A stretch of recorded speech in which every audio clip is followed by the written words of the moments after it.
sāpes pirms mēnešreizēm, dažas dienas un arī pašu mēnešreižu laikā ir diezgan bieži sastopama problēma gan meiteņu, gan sieviešu vidū. Sāpes bieži mēdz parādīties pusgadu vai gadu pēc mēnešreižu sākšanās, taču nereti var būt jau arī ar pašām pirmajām mēnešreizēm.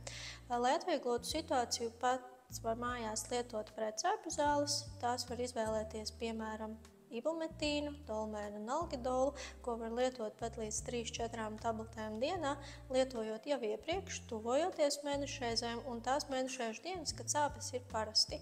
Lietojot saulaicīgi un pēc tam arī zāles papildinot ik 6-8 stundas, mēs panākam sāpju neparādīšanos un neļaujam tām parādīties.